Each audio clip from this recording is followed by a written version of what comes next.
चुलबुली बहन विशाखा की शादी कुछ ही दिनों पहले कार्तिक नाम के एक लड़के से दुर्गापुर गांव में होती है।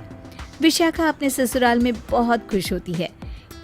एक बार विशाखा उदास बैठी होती है तो उसकी सास उसे आकर पूछती है, अरे बहू, तू इतनी शांत क्यों बैठी है?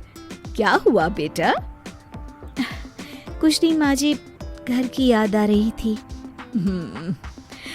एक काम करना बेटा, अपनी छोटी बहन को बुला ले, तेरा मन भी लग जाएगा है? विशाखा ये सुनकर खुश हो जाती है और अपनी बहन शिखा को फोन करके बुला लेती है। शिखा विशाखा के ससुराल आ जाती है। टी, कैसी हो आप? अरे आ गई तू, मैं तो एकदम ठीक हो गई।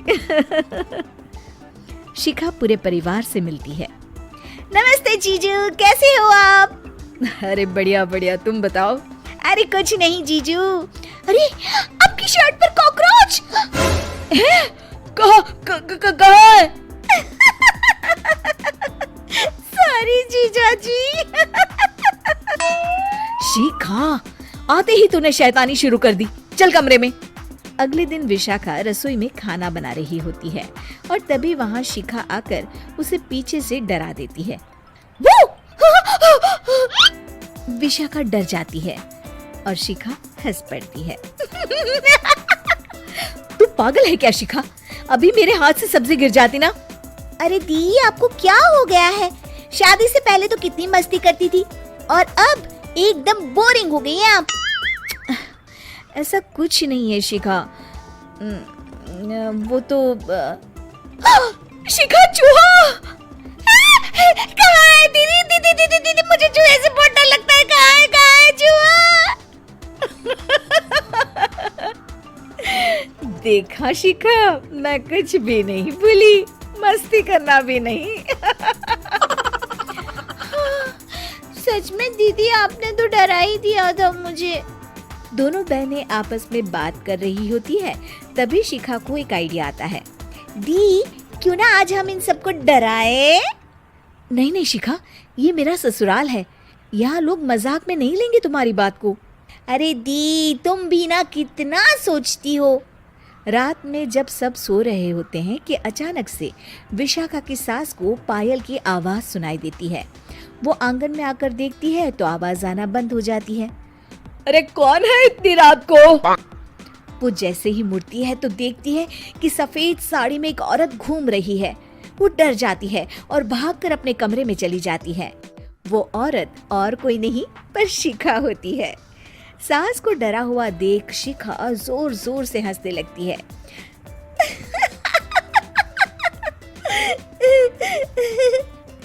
अगले दिन शिखा ये बात विशाखा को बताती है। ऐसा तुझे नहीं करना चाहिए था शिखा, ये मेरा ससुराल है और तू यहाँ ऐसे मजाक नहीं कर सकती। किसी को पता चल गया ना तो हमारी तो शामत आ जाएगी। अरे कुछ नहीं होगा दी, मैं तो सोच रही हूँ कि आज अच्छे से मेकअप भी कर लूं तो और ज्यादा मजा आएगा। शिखा वहाँ से चली जाती है और विशाखा की सास ये सब सुन लेती है। ओह, तो ये सब शिखा का करा धरा है। रात में जब पूरा घर सो रहा होता है तो शिखा फिर से मेकअप करके आती है और पायल की आवाज फोन से बजाकर टहल रही होती है घर में। तभी उसके ससुर आ जाते हैं। शिखा जैसे ही उनको डराती है वो अचानक से गिर पड़ते हैं और बेहोश हो जाते हैं। शिखा ये देखकर डर जाती है। अरे अंकल जी, क्या हो गया आपको? दी, जीजू, जल्दी आओ। अंकल जी उठिए ना। सारे घर वाले वहाँ आ जाते हैं।